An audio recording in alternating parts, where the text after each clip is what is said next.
வணக்கம் மக்களே, நாம இந்த ஆரோக்கியமான பதிவில் பனங்கிழங்கில் நிறைந்திருக்கக்கூடிய மருத்துவமைகளை பற்றி பார்க்க போகிறோம். வாரத்தில் ஒரு தடவையாவது குறிப்பிட்ட சீசனில் கிடைக்கக்கூடிய இந்த பனங்கிழங்கை நம்மளுடைய உணவுகளை சேர்த்துக்கிட்டோம் அப்படின்னா நிறைய மருத்துவமைகள் நமக்கு கிடைக்கும்.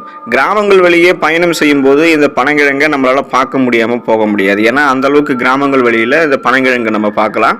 குறிப்பாக அந்த பனங்கிழங்குக்கான சீசன் எப்போன்னு பார்த்தீங்கன்னா ஜனவரி மாதத்தில் ஆரம்பித்து மார்ச் மாதம் வரைக்கும் தான் பனங்கிழங்கு சீசன்.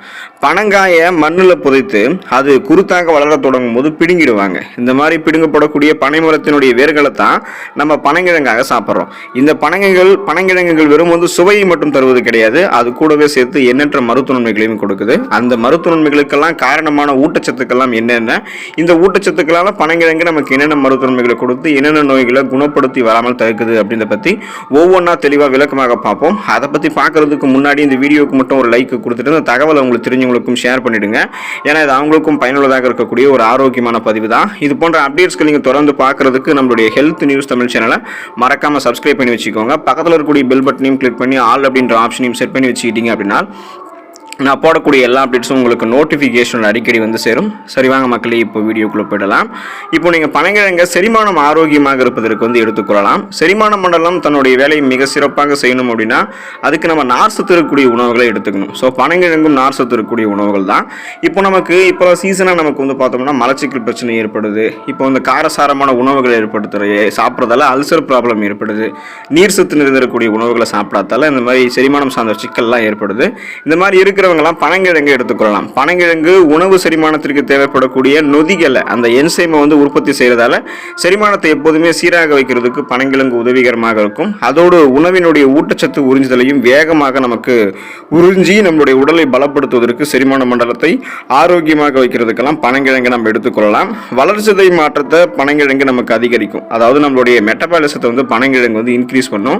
பனங்கிழங்குல இருக்கக்கூடிய புரோட்டீன் என்று சொல்லக்கூடிய புரதச்சத்து ஒட்டுமொத்த உடல் இயக்க அத்தியாவசிய தேவையாக இருக்கு. அதாவது உடலினுடைய செல்களை பராமரிக்கிறது, உறுப்புகளை பழுது நீக்கம் செய்வது, சருமத்தை புத்துணர்ச்சி ஆக்குவது, எலும்பு வளர்ச்சியை ஊக்குவிக்கிறது, தசை வளர்ச்சியை மேம்படுத்துவது என அனைத்தையுமே செய்வதற்கு புரோட்டீன் முக்கிய பங்காற்றுது.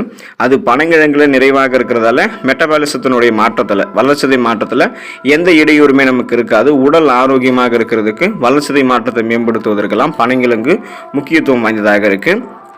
ரத்த ஓட்டத்தை நமக்கு மிக சரியான அளவில் பராமரிக்கிறதுக்கு பனங்கிழங்கு உதவிகரமாக இருக்கும். ரத்தம் நமக்கு குறைவாக இருந்தோம்னா அந்த ரத்தத்தை எல்லாம் அதிகப்படுத்தும்.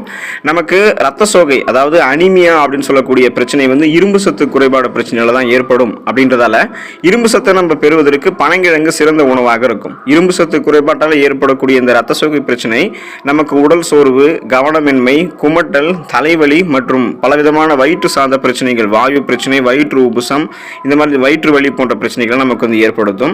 அதனால பனங்கிழங்கு நம்ம சாப்பிட்டோம் அப்படின்னா இந்த பிரச்சனைகள்லாம் எதுவும் இல்லாமல் நலம் பெறலாம். பனங்கிழங்கு நம்ம சாப்பிடும்போது இரும்பு சத்து நமக்கு கிடைக்க ஆரம்பிக்கும். அது ரத்த செல்களை நமக்கு அதிகப்படுத்தும். அப்போ ரத்த செல்களை போதுமான அளவுக்கு நமக்கு கொடுக்கும்போது ரத்த சிகப்பணுக்கள்லாம் நமக்கு போதுமான அளவுக்கு அதிகரிக்கப்படும். அப்போ ரத்த சிகப்பணுக்கள் அதிகரிக்கப்பட்டுச்சு அப்படின்னா ரெட் பிளட் செல்ஸ் இன்க்ரீஸ் ஆகும்போது ரத்த புரதமான ஹீமோகுளோபினும் அதிகரிக்கப்படும். இதன் மூலமாக அனிமியாலாம் நமக்கு இருக்காது. ஹீமோகுளோபின் இன்க்ரீஸ் ஆயிடுச்சு அப்படின்னா ஹீமோகுளோபின் உடல் உறுப்புகள் இருக்கக்கூடிய அனைத்து பாகங்களுக்குமே உடல் உறுப்புகளுக்கு ஆக்சிஜனை சப்ளை பண்ணும். அதனால நமக்கு அந்த ஸ்ட்ரெஸ், டென்ஷன், உடல் சோர்வு, கவனமின்மை இதெல்லாமே எதுவுமே இருக்காது. சுறுசுறுப்பாக இயங்க ஆரம்பிச்சிடும். ரத்த ஓட்டம் மிக சிறப்பானவர்கள் நமக்கு நடைபெறுவதற்கெல்லாம் பனங்கிழங்கு நம்ம சாப்பிடலாம்.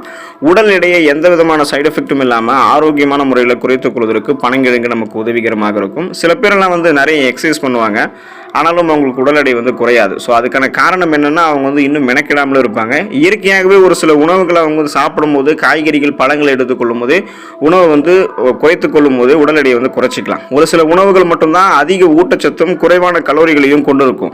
அந்த வகையில் பனங்கிழங்கு மிக சிறந்த உணவாக இருக்கும். எனவே நீங்கள் உடல் எடையை எந்த விதமான சைடு எஃபெக்டும் இல்லாமல் ஆரோக்கியமான முறையில் குறைக்கக்கூடிய முயற்சியில் இருக்கிறீங்க அப்படின்னா பனங்கிழங்கு ஒரு நல்ல டயட் உணவாக உங்களுக்கு இருக்கும். ஃபைபர் என்று சொல்லக்கூடிய நார் சத்து நிறைந்திருக்கக்கூடிய உணவு இந்த பனங்கிழங்கு அப்படின்றதால பனங்கிழங்கு உங்களுக்கு நீண்ட நேரம் பசி இல்லாமல் உங்களுடைய வயிற்றை நிறைவாக வைத்திருக்கும். இதனால தேவையற்ற கலோரிகள் எல்லாம் உங்களுக்கு குறைக்கப்படும். நொறுக்கு தீனிகளெல்லாம் நீங்கள் சாப்பிடாமல் இருப்பீங்க. இந்த நார் சத்து உங்களுடைய உடல் எடையை குறைச்சி உங்களுக்கு அதை சத்தாக மாற்றி சைடு எஃபெக்ட் எல்லாம் உடல் எடையை குறைக்கிறதுக்கு பனங்கிழங்கு உதவிகரமாக இருக்கும். இதயம் ஆரோக்கியமாக இருக்கிறதுக்கு நம்ம பனங்கிழங்கு சாப்பிடலாம். பனங்கிழங்கு ஒமேகா 3 கொழுப்பு அமிலங்கள் மூலமாக இருக்குது. அதனால் நல்ல கொலஸ்ட்ராலை மட்டுமே பனங்கிழங்கு உங்களுக்கு அதிகரிக்கும், கெட்ட கொலஸ்ட்ரால்கள்லாம் வந்து குறைக்கும். இதனால் கெட்ட கொலஸ்ட்ராலுடைய அளவு உங்களுக்கு வந்து குறைக்கப்படும் போது ஒமேகா 3 இருந்தாலே உங்களுக்கு இதயம் சார்ந்த பிரச்சனை, அந்த நோய் அலர்ச்சி பிரச்சனைகளுக்கெல்லாம் உங்களுக்கு வந்து கியூர் பண்ணிடும்.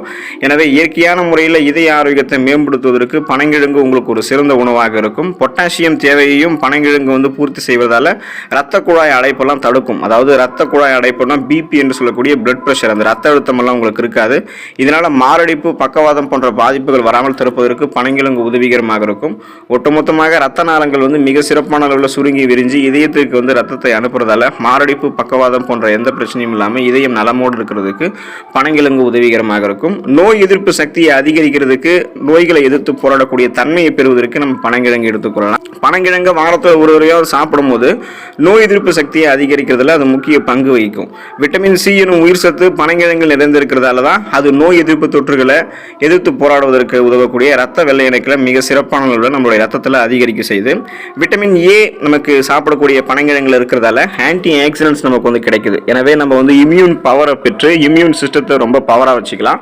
இதனால நமக்கு வந்து எந்த விதமான நோயும் நமக்கு இருந்தாலும் அதை குணப்படுத்திக் கொள்ளலாம். காய்ச்சல், சளி, இருமல் போன்ற பிரச்சனைகளுமே நம்ம குணப்படுத்திக் கொள்ளலாம். சீசனா பருவகால தொற்று நோய்களை அட்டாக் ஆகக்கூடிய பாக்டீரியா, வைரஸ் போன்ற பலவிதமான அட்டாக் ஆகக்கூடிய நோய்களை எதிர்த்து போராடி நம்மளுடைய நோய் எதிர்ப்பு சக்தியை பலமாக வைத்துக் கொள்வதன் மூலமாக உடலை பாதுகாப்பதற்கு பனங்கிழங்கு உதவிகரமாக இருக்கும்.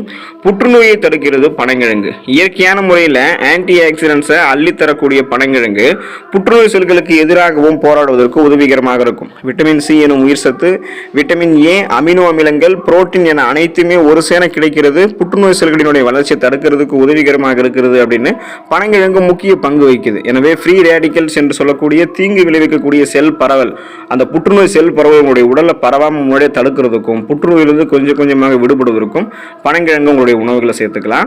பனங்கிழங்கு நார் சத்து நிறைந்தது. நார் சத்துக்கு மூல ஆதாரமாக பனங்கிழங்கு இருக்கிறதால குடல் வளர்ச்சி, வயிற்று மந்தம், மலச்சிக்கல், செரிமானமின்மை போன்ற பிரச்சனைகளுக்கெல்லாம் ஒரு சிறந்த உணவாக இருக்கு. அதாவது அந்த ப்ராப்ளத்தெல்லாம் கியூர் பண்ணிடும்.